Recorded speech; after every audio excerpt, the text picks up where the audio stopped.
It's been an incredible journey since January. On this channel, it's been knowledge back to back. And with Mama Evelyn Wosenanan, this year has been phenomenal. We say, are you cool? It's a big family. Remember to subscribe, join us. We are here to help you learn, unlearn, relearn till you reach maturity. That's why we are here. If it's about money, we'll be sleeping by now. But it's all about knowledge. I know years to come, thousands of years to come, people will make reference to this knowledge. We are grateful for your time and support. Share this to the last person on earth. Let's help Africa get to the level. Let's help humanity evolve. Tonight, we are speaking about karma. It has been a topic around marriage, around life. Just recently, we spoke about the types of karma. Just about 2-3 points. There's some left, but today we're going deeper into that same line, adding the concept of judgment, which is said that it is not necessarily, karma is not necessarily judgment based. But when it comes to the Christian faith, judgment is seen in this regard. We have to learn and get clarity as far as this is concerned. I'll be right back as we start the conversation. Please stick and stay. Share the message with somebody. I'll be right back.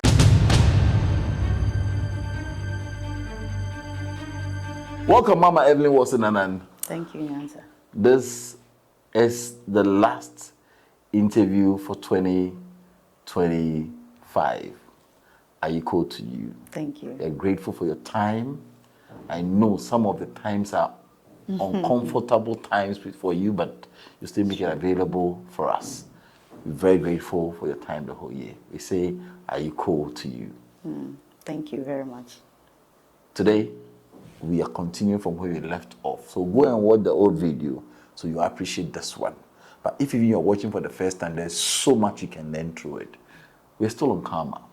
We touch on different types, and today we have to continue from there. But there is a critical question I want to ask. Somebody asked me the other day that you said karma is not for judgment. And when it comes to the Christian faith, judgment is a whole concept that people look up to per what they do, their actions and inaction, in order not to be judged. If that is so, we also believe that we will go and come back, which is reincarnation. Then where does judgment plays a role as far as what we are learning now is concerned? That's a very good question.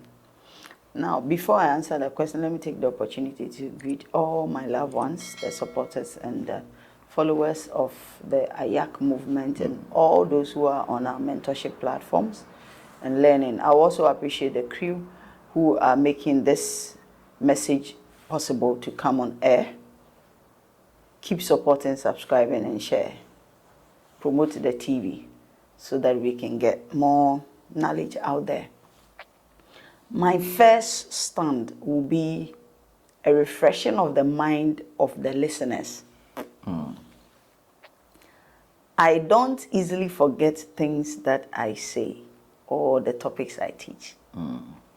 If you followed what I taught previously, you will realize that when I was explaining the concept of karma, I said that karma is not a scale or a system of judgment of good or bad, where someone did something good and the person will receive a good reward, or someone did something bad and that person is going into a condemnation forever.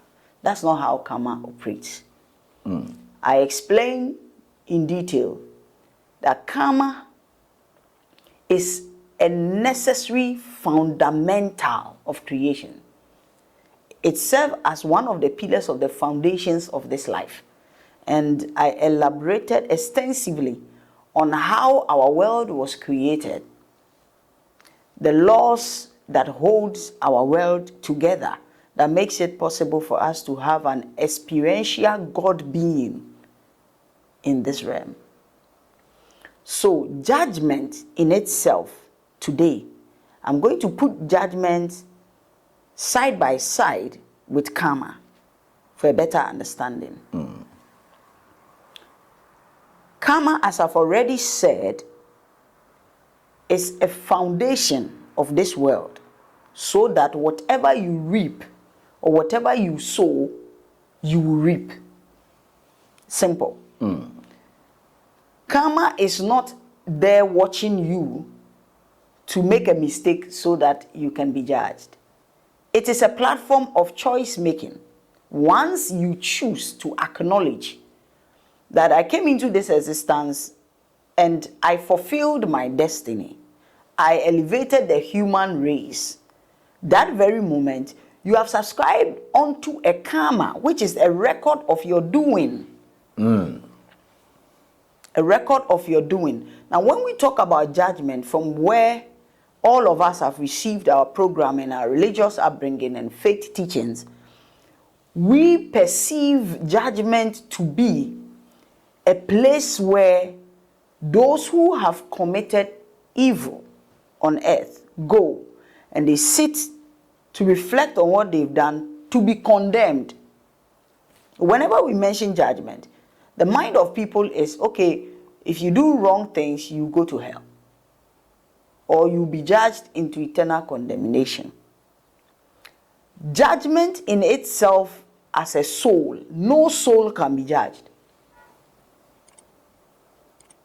I'll repeat this again. I know that other people who don't really agree to what I'm saying will raise questions like, if you say there is no judgment for the soul, then everybody will go about doing what they like.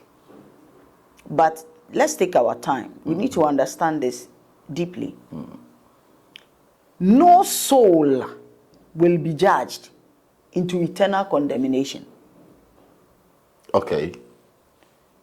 A soul is an energetic force that is coming from the life force.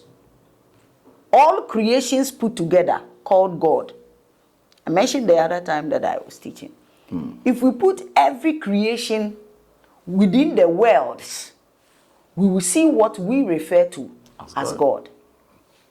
And all of us emanated from that energy, that power that creates, to become fragments of the source, which is the combination of all creation as God. So the moment you decide to put all creations together, you still get that sense of oneness. Yes, that oneness is God. Is what we describe based on our faith as God. Okay? Right. We emanated from a power that cannot be destroyed. Anybody that is teaching judgment, consciously or unconsciously, knows that a soul can never die. No matter what you do to the soul, it can never die. No soul can be judged. Because souls transform into different shapes and forms to re-experience life over and over and over and over again. But please pay attention. A soul can create a group, fractions of itself, and abandon a fraction of that soul to operate in darkness. What I'm teaching, if you are not ready to receive it, just put it somewhere. One soul, just as we fragmented from the oneness of God, that is why we have DNA and we have our genetics multiplying in different individuals called children. Exactly. So a part of you can be in about 10 children. A part of you can be in about 20 children. So one soul can fragment energetically to create other powers or energies that will live in other bodies. Okay. The fact that one part of that fragmented area of the soul is stuck in darkness, it does not necessarily mean that that soul is lost. This is what I want all listeners to understand. So you mean to say that I am a soul. I have different forms I can take at any point At in any time. point of time. So if this part of being has done A, you want to judge that part, this part is also doing something different. Of the same soul. So if you are not careful, which one are you judging? So when I fragment, and I have about 6 portions of myself, and one goes to experience complete darkness, which we understand as judgment or hell or whatever it is, the other part of me still remain as a soul. It means I'm not lost. So no soul can be lost. It will never die.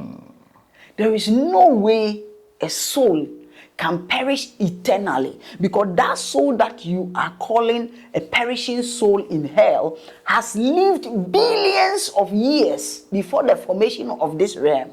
So there is nothing like a soul being judged to face the punishment of hell as in fire, going to the fire, and that is the end of that soul. It will never happen.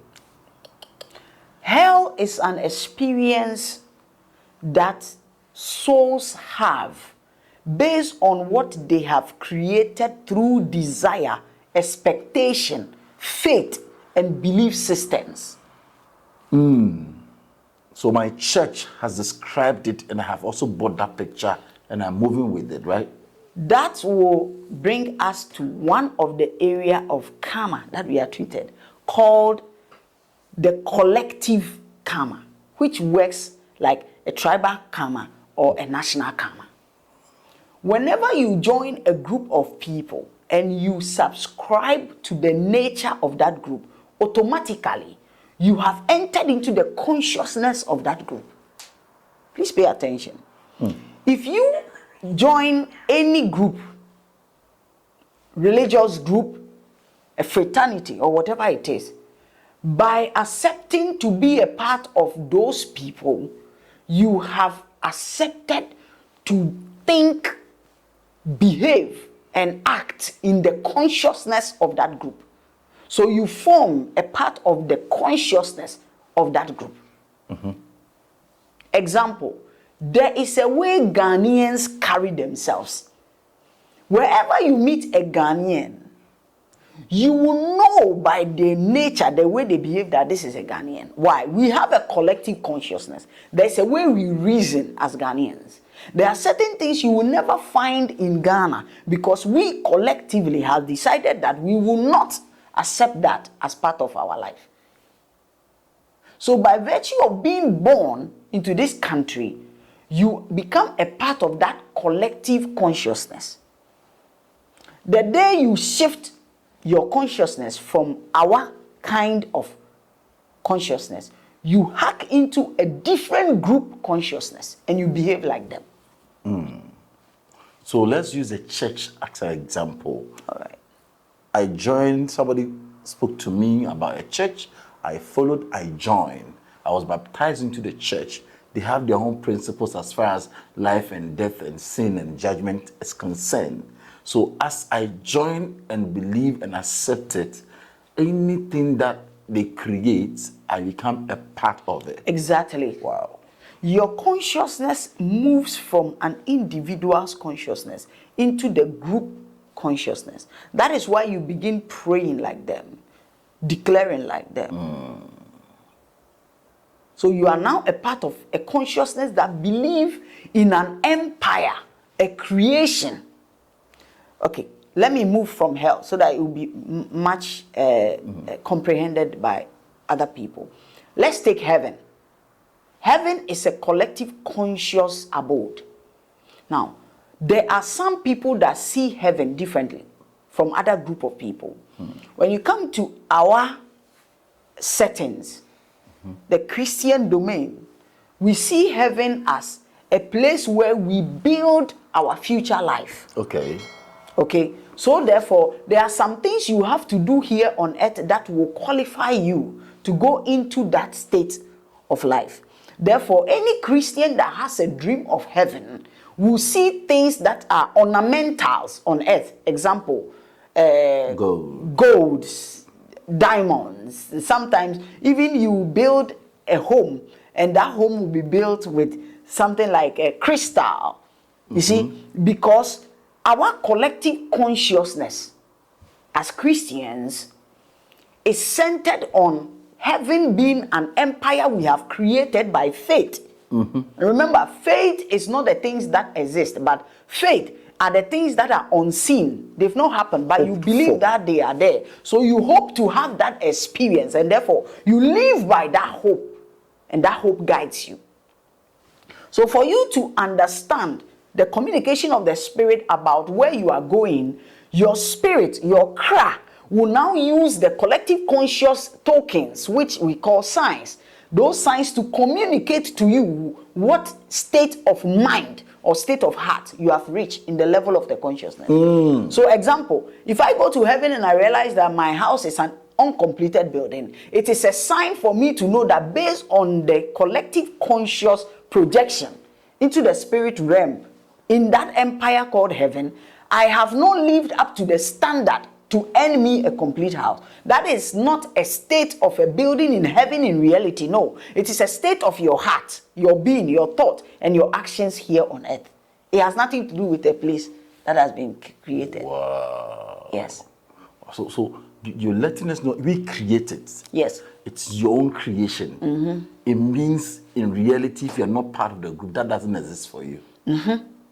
The moment you shift from the consciousness of heaven being A, B, C, D, Z, and you go on to another collective consciousness that believe in a different form of experience, you will not see that heavenly experience you used to see anymore, but a different collective projection in the creative force or the council of creators. So if we cannot see it, if we are not part, does that mean that it doesn't exist at all, that we just created, it's our creation that we are seeing? Anything that is being created by man is experienced by man. The essence of you being a human being is that you will come and be whatever you create and experience what you have created. Okay, so your creation is not my creation. I will not find a reality in what you are thinking, in what you are imagining. So people can see the heavens in their dreams, they can see it because they have created it. Let me just take this opportunity to teach something very little about seeing visions of heaven and hell. Group of people you ascribe to and relate to. The second truth about this experience is that our collective mind, altogether called consciousness, altogether called God, knows the kind of group consciousness that you are part of, and how you understand communication about your level of elevation. So when a dream state is coming to you, or an experience state is coming to you, it comes in a way that you are familiar. I said it some time ago that I had a dream seeing Jesus, the same Jesus that we see in the posters, dressed like that 3 consecutive times in an experience where I saw a bus that had no end nor beginning, and he was selecting the people who are supposed to enter the bus. The entrance of the bus was on his right hand, and he separated those who were not supposed to go into the bus to the left side. Now, when you see this dream, what does it tell you? Jesus saving you. That is the thing. You see? Yeah. So if you go to the left, you realize that you have been condemned. If you come to the right, why did I see these pictorials, these shadow visions? Is because at that level, I only understood what I will be taught in that form and signs. So you're receiving an information from the same creation you have made. That is how you can best understand it. That is because my level of understanding at that point, and what I know, I will be able to relate with the vision much better if it's in signs and tokens that I'm familiar with. Wow. Even though the collective God, you see, the oneness, the spirit, the soul, the kra, the chi, the ka, which is inside of you, knows that that picture you are seeing in the vision is not Jesus. In the true sense, that is not Jesus. It's a picture of an actor who is acting like him. But that is how you identify Jesus. So therefore, if your cra has to relate with you, where you are going and where you are supposed to be, in the religious context, it will use that image you are familiar with. Okay. Because if you use any other image, you will not understand the communication. You will not even believe it. So it happens. This is what happens. For example, as Mama is saying, if you are a Christian and you are praying for a miracle, and there's an entity that is supposed to bring that miracle, it will never appear in any form. It will appear in a form that you understand. It can be an angel flying from heaven to come to you and talk to you in the dream. That is when you have faith that this is coming from me, it's coming from God. But if you're also a traditional believer and you're supposed to receive the same thing, you'll be confused. Hey, it may be sexual now, you'll be confused. But then if you see an entity in your kind of, with those masquerade, whatever, you believe that, hey, then this is, Nanam has spoken to me. So everybody has his own experience and the kind of picture that really gives him the truth he's taken for. Exactly. As you're listening, I beg you, we are not judging per your faith. We are giving explanation for you to understand what it is. So try to understand and make your own judgment. We are not saying your own is evil or somebody's own is evil. We are here to learn. Take that advantage and learn for once. Let's continue. All right. So whenever you see an experience of hell in your life, don't be in a hurry to think or pass it on to other people that is judgment. You see? That is not judgment. Judgment does not happen outside the experiential life of a soul. Let me take this again. Take it again. Judgment does not happen when you leave this body and go as a soul. Oh. Judgment happens here on this earth, and I will explain it. Break it down. I'll use a biblical explanation. I'll use a traditional explanation, and I will put a little contribution on that based on what I've learned so far.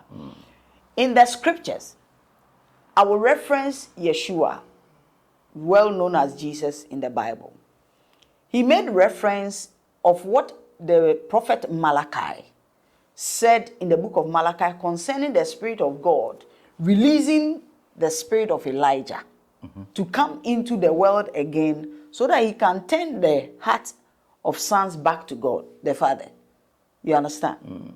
Now, he told his disciples, which is Jesus, he told his disciples that this scripture that was written about the spirit of Elijah, if you will believe what I'm telling you, then that is John the Baptist. Okay.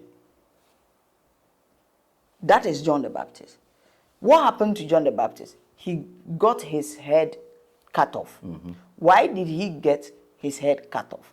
According to the scriptural record, the spirit which was living in that body called John the Baptist had committed a crime of cutting the head of other people off. Whoa.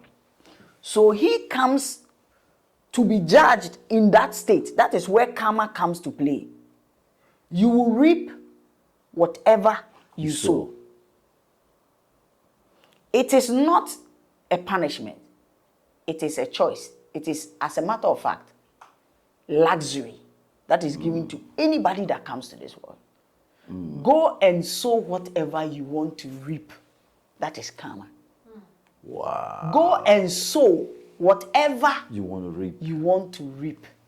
So when you come and you make a choice of sowing pepper, you cannot reap tomatoes. That is it. Now, I have given you a biblical example of why I said that judgment happens here. No matter what transpires after the life of that person, the person can never pay that debt until he has shoot into this realm. Whenever you die, your soul projects into the entire universe. and it starts looking at its own life. And by telepathic communication, you can hear everything that is going on in the universe, even what someone is thinking about you. And at that spot, your heart is what is judging you. Your heart is what is telling you what I did and what I didn't do. And if I have to come back and do it again, your heart. That is why Jesus said to his disciples in the book of Matthew, he said, do not build for yourself treasures on this earth. Because when you build it here, rust and moth will eat them up. But build for yourself treasures where? In heaven. In heaven, where nobody can go there and destroy. For wherever your treasure is, there your heart is. So it's not talking about treasure. It's talking about your heart. So he's telling you that let your heart be set on what your realm, your empire is. Wow. Because what you are here to do is not a physical thing. You are here to project what you have already created in the spirit. So whatever your heart desires, wherever your heart goes, that is where you build your entire life as a God. Okay. So if you have to come back, your heart will bring you back. It's your heart that will bring you. Yes. I'm talking about the heart because the heart is the engine of the entire body. Okay. And whatever the seat of consciousness, which is the mind, is trying to project to you, the heart will sieve it. It's the heart that determines whether we do it or not. Are you with me? Really? Good. So, when you leave the Christian aspect of what I am explaining, we come to the traditional aspect. Let's push it. Our forefathers believe that whenever you live in this realm and die, you go back to Asamado. At least, according to my traditional homes, which I am familiar with certain things that have been taught way back, not today. We know that when a person dies, they go back to Asamado. Exactly. And in Asamado, they go to sit with the council of the elders. And they discuss the life of the person who died. If that person has to come and serve a sentence, that person is brought back to life again. Okay. And that is where the traditional aspect or the ancient wisdom of our forefathers says that we reincarnate into this realm. Wow. So whenever you go there, haven't you heard before in our traditional homes, people who died and their souls come and talk about how things are not easy for them. Since they went there, they've been lashed, they've been caned, or whatever it is. And then they are brought back into this life to fix things. What I'm about to tell you now is something that happened to me about a couple of years back. Someone called me requesting for a visa. And the reason why they were coming for the visa is that there's so much suffering in the family. So you want to find out? From the first child to the last, nothing is working for them. So when they came, at that time, I was very busy. So I couldn't take them to my office. So I gave them a transfer. What we say, I transferred them from my clinic to another clinic. So referral. So I referred them to a different diagnostic. So when I sent them there, I went there myself too, so that at least I will also witness what is going on. Fortunately for me, and for all of us that met that day, even though I decided I'll refer them, I was there to also administer what I saw within the family line. So when they sat in the room, there were about 5 or 6 people. I called the younger one. And I asked them, what has your younger brother been telling you before now? Okay. He said, oh, he's been saying some stuff, some things that he said, we don't believe him. And I said, you better believe him. They said the day they were coming for the diagnosis, their brother told them that they should buy a fowl and perform a certain ritual for their family. He knows why he's saying it, but when he said it, they didn't really pay attention to that. Okay.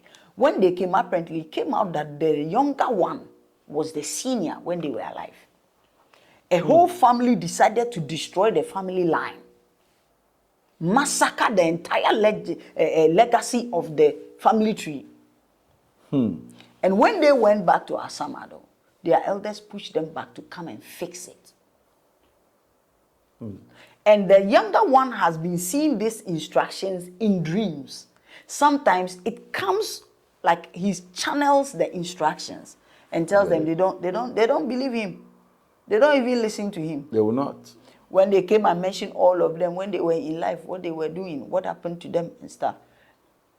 And when they left, to date, you will fix it. Wow. It is a matter of reaping what you sow. No one is punishing you. You are the judge of your own life. So it is done here. Here. This is where we experience everything. Not dying and going to say it is appointed unto man to die once. And after judgment. It's appointed unto what? Man. Appointed unto what? Man.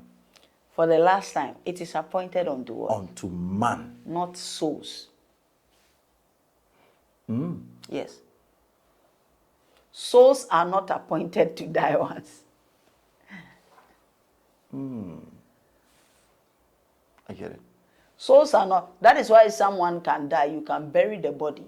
The person can go somewhere else and marry and bring the children home and disappear. For that man will die once, but souls don't die once.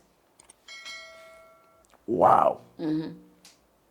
So all what we are saying has nothing to do with the body.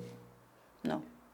Wow. So the point is that it means every action I do, there's a section of this whole structure that they are referring to. It's not just the totality of it. You see, sometimes when we read a scripture, we have to take our time to understand what is being communicated to us. Before you can understand the Bible scripture, I'm just giving you these tips. Ask some questions. Who wrote it? Why did he write it? To whom? What is the style of writing of that particular writer? So that you can understand the message that the writer is passing on. If you just literally go through it, then it becomes very difficult for you to pick the knowledge in the Bible. Wow. So not losing track of our topic, we want you to understand that judgment, the way we know it, is not the way I understand it. I'm not imposing it on you. I'm just sharing my side of the knowledge when it comes to judgment. It doesn't mean I'm debunking what you have said, but if you feel that my concept makes a lot of sense, and like other people will say, we are not talking about sense, we are talking about the spirit. No spirit of God can operate be without senses. No spirit. Why? No spirit of God comes into this realm to operate without the senses. It's impossible. And one day I'll take my time. It needs the senses to operate. It needs your senses to be able to operate. That is why they are your senses. These senses, they pick the communications. They are the channels of the spirit. If the spirit is coming to you, it has to go through the senses as a portal. Because the brain is living in a dark space. It's completely dark. It doesn't know whether this smells good or this smells bad. No. Your brain is just there to predict. You understand? So when you touch something that is hot, your brain doesn't know what you are touching that is hot, whether it is fire, whether it's pepper, whether it doesn't know. But it will send a signal, and that signal is a programming that has been given to the brain already. So that alarm that is blinking is not as a result of the brain knowing the particular substance that you touch. No. But there's a programming that is given to the brain to give you a certain prediction. It's guessing. That is why you can just cry when you are happy. Why? Okay. Why are you crying when you are happy? The brain doesn't know the difference between you are sad or you are happy. What it knows is that it is picking a signal of a certain emotion that you are used to. That emotion, whenever it happens, is either you cry or you laugh. So that moment that you are laughing and crying at the same time, you are confusing the brain. It doesn't know which emotion it should communicate to you. So it brings forward what you have already programmed in your mind to predict whether you are happy or you are sad. Wow. Can we come back to our topic again? Yes, please. Thank you so much. This is the time to get this clarity. As you're saying, the body will be judged. The soul will not face any judgment. Even the body, it will not be judged. Talk to us. You see, a soul can pick multiple bodies. 5 lifetimes, 5 different bodies. When you go into the spirit realm and you know this body that I am operating right now, you will see this body as an image. It will project, my soul will project this body as my image to you because I knew you in this body form.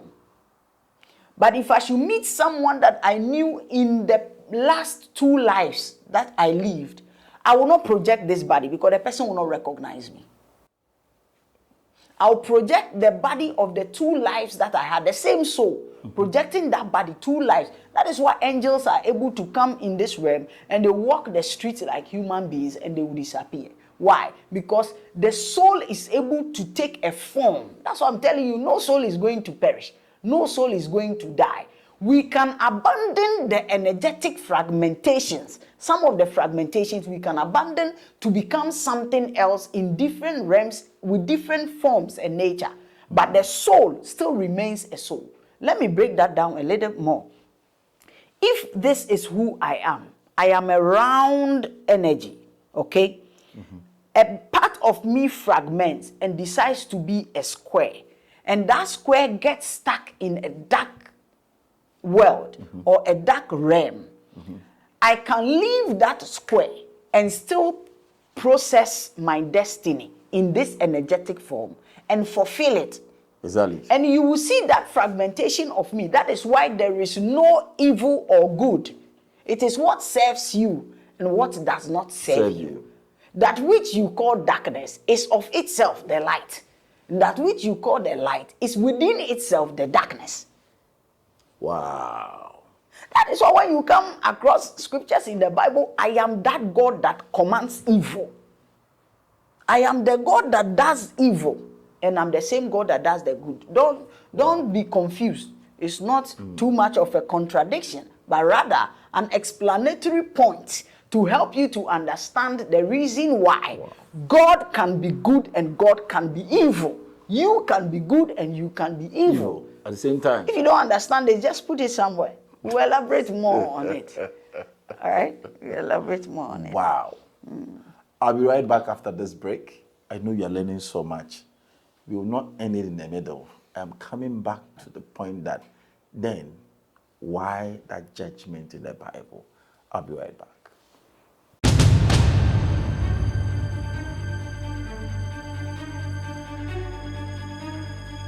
Welcome back. As I say, there is this principle of inspiring fear with the concept of judgment, trying to push people from not sinning with that concept of judging. You'll be judged, you go to hell, you go to death. Is that not playing a role of changing the minds of people to do good? Or is that not also misleading as far as what you're teaching now is concerned? Okay, so like I said earlier, people think when you arrest judgment, okay, out of religion, you give people the room to sin, to misbehave. It is true. And I'll tell you why it is true. Talk to us. Because judgment was a part of the mindset of the people who wanted to bring religion or control us through religion. They had a mindset that, okay, if we get something that will pin this person to this religion forever, we can get whatever we want out of them. So judgment, the concept of judgment is doing its right job when it comes to religion. And when you take judgment out of religion, people will now show you their true selves. That's why I throw a challenge to any man or woman of God who believes that they are called of God. Tell your church members, don't ever give offering by our instructions or tithe by our instructions. Give us the Spirit of God word will lead you. Let them do things out of their own nature and see that the things they are doing in the church, whether it's coming from their own nature or it's coming as a result of the instructions, the fear of what will happen to them when they flout those instructions, that is keeping them in the church, not your teachings. The fear of going to hell is why the person is still there. Not because they have mastered anything or they've That learned. is why God didn't give anybody a law.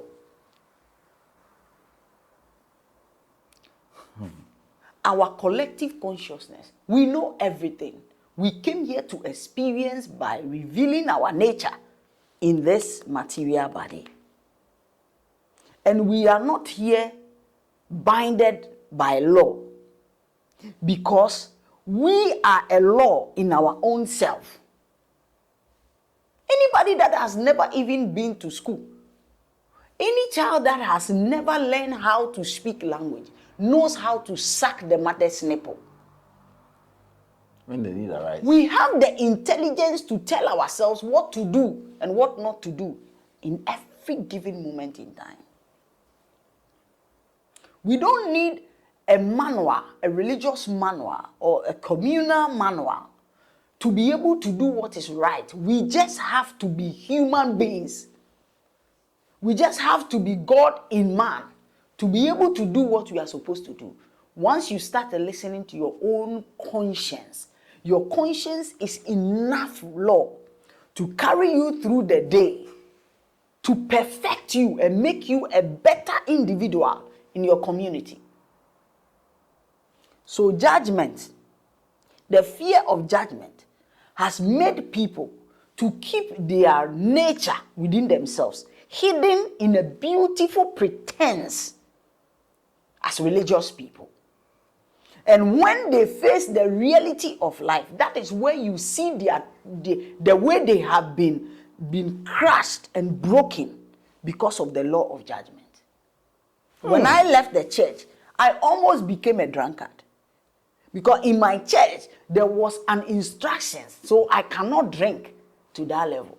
When I left church, when I left my community, my group, I decided to seek God for myself.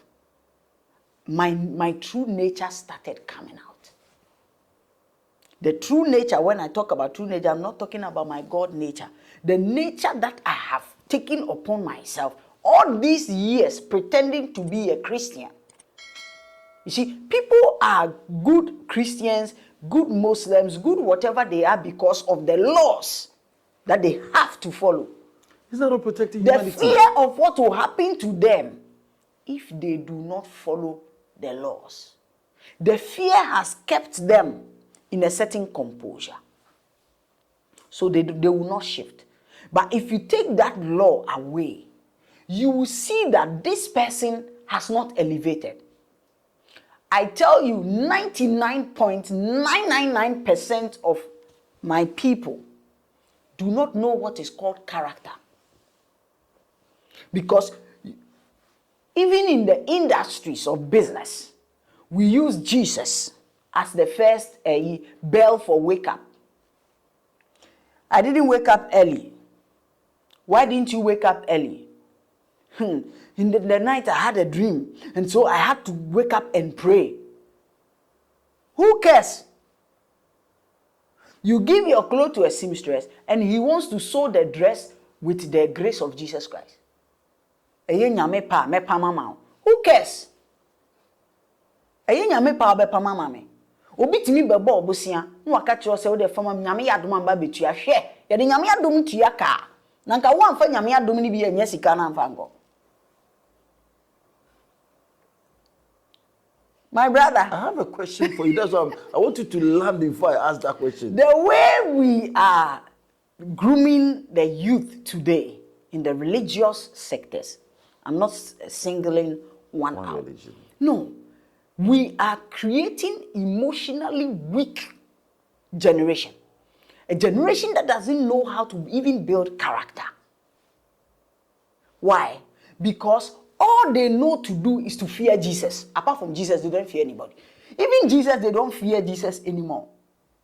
What do they do now? We don't fear Allah anymore. What do we fear? We fear snap and eggs.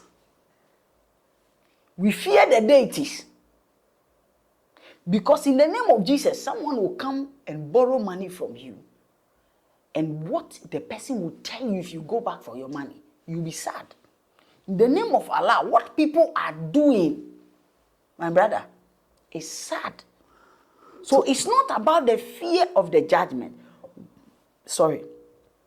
Once someone knows that I am a human being, a God in the body to experience a physical life, that whatever I put in this life, I will have to come back and reap what I am investing in this life. The person will be careful of what he's planting now. If I know that sitting here with you today, whatever I say to you, I am sowing. Whatever I say to you, I'm sowing. Even the thought that comes to my mind, I'll be careful. I will sieve it because I want to reap something that I'll be known for. Something that I will not come back into this life again and do a damage control. I have this question. I don't want you to go away from it. All the religious faiths in Islamic, Christianity, and all that, they've created a system that put this fear in people or this judgment there. Let's look at it from a positive point of view. Is it not playing a role? That's why I said judgment, the fear of hell, the fear of heaven, the fear of whatever is around your religious belief is there to serve a purpose. And it did justice to that purpose. Initially, I said that. And I also said that it is not that law that makes us better. It rather makes us masquerade our true selves. We keep our true self within the fear. That is why we go to churches decorated nicely, go back into business field, government offices, and steal with pens. Go to church whilst the church service is ongoing. And I'm not saying this to disgrace anybody's church. No. We are a healing to ourselves as we share the truth with each other. Whilst the church service is going on, and the pastor says, let us be on our feet and pray. Take your wallet, put it on the chair, close your eyes and pray if you are a true Christian.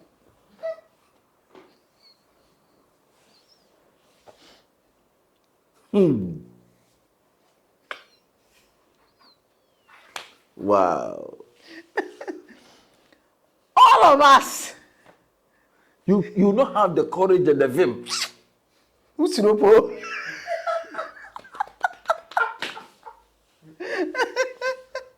I say, So the same wallet you pick the money from, you can't leave it there. During the prayer session, if you know that you are in the church, you are standing in the presence of God, take your wallet with all the money, put it on the chair. Rise up and pray. and see if you will come back and find your money intact. All of us are holding.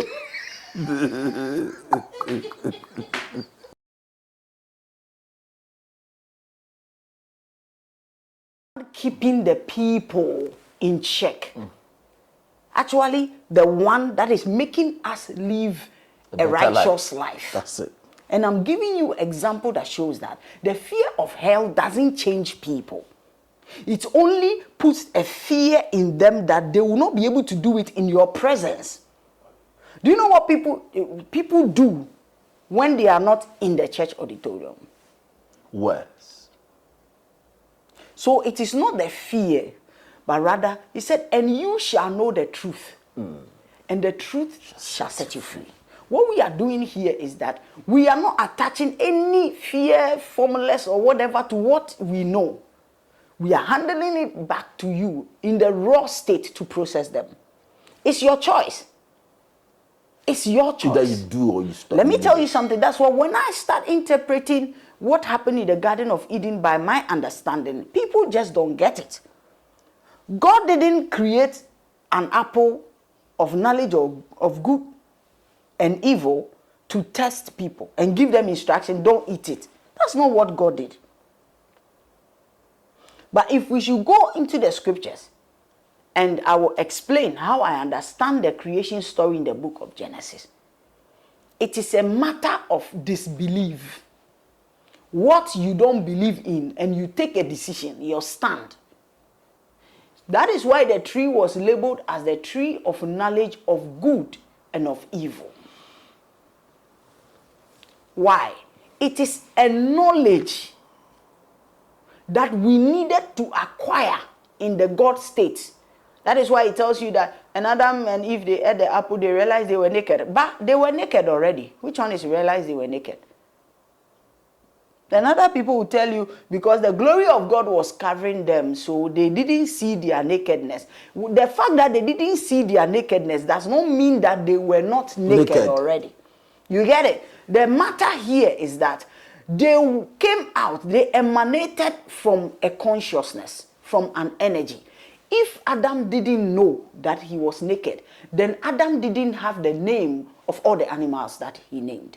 He didn't even have the name of the water bodies because he was not intelligent. That's what they are trying to tell us. That Adam was created as an unintelligent being. You get it? Meanwhile, the story tells us how intelligent Adam was. Even going about naming the animals and whatever he called it, that is what the name of the animal became. And I don't know whether Adam was speaking Ewe, Aibe Frafra. Because if he called elephant in a can and it remained the name, we shouldn't have any other name for the animals. But that is a story for another day. I even have a problem with God building a garden and putting in shark, whales in the sea and the oceans, because a garden cannot have big trees and oceans. But we will take it as it is because it is an exemplar, it's a sign. No, it's a metaphoric way of communicating so we understand. The tree of the knowledge of good and evil was a choice that was given to the God man. That when the God man comes to realization and accept his calling to step out of his godliness into a realm where he becomes a physical being. That choice alone is where he comes to a realization that he's God. That is why God said, the man that we created has now become like us. Knowing what? That is the motive of God, to create something that looks like him. So if he created and the man has now become like him, why should he sack him out of the garden? Because the purpose of that man that was created in the physical and the spiritual form as a demigod was not to live in the spirit realm. The demigod was supposed to come to the earth realm to do what God would do in the spirit realm and return. Because he has to go back. That is why he was not allowed to touch the tree of life. Because if he touched the tree of life, he will not be able to die. But he's supposed to die. Because he cannot live forever in the physical world. That is why God even said to Noah, he said, my spirit cannot strive. Live within man and strive forever. It has to go sometimes. So every now and then, the earth will recycle all of us. You will go and come back. What I'm doing today, tomorrow you will come here. You do what I'm doing, I will shift to your position. You will shift to another person's position. That is how we operate in this realm. Wow. Before we go, our understanding of this judgment is that, as you said, karma is not really to play that role. This body cannot be judged. The soul cannot be judged. The body in itself dies and goes away. The soul comes back if there is any karma to be paid, to come and work on its karma, because the soul performed its world, its life, its experience through the body. The body has nothing to do with any of us. So we can pick 1,000 bodies by the same soul. So there is no judgment. My claim is that there is no judgment on the soul that will not be performed in the physical realm. And there is no judgment that is going to keep one soul forever in an eternal condemnation, because the soul is able to fragment. You see, to have a multiple energetic fields which can operate into darkness and get stuck in that darkness, but that soul still lives. Please, are you getting me? Really? That's my stand. Wow. In this. So look at now the current consciousness that we're trying to Project. projecting. Let me ask this as my last question. The role that they deem fit to use that particular sense of condemnation and judgment to do in the church or in the religious settings, how can we also be able to help people live the life they're supposed to live by taking away that judgment kind of, so that they can really live within this consciousness to get to the level they are supposed to get to, if you are supposed to play any role now? Okay. You see, the church system is serving a purpose. We should not forget it. The consciousness system is also serving its purpose. It is in degrees and levels. We cannot take away religion. We can't do it. Exactly. And we cannot take away consciousness. We can't. But in every era, one is elevated above the other. Exactly. Depending on where the world channel itself to be and what the collective consciousness agree to happen in that time. So those who are in the church, when they elevate, when they grow, they will leave the church and pursue their own spiritual experience.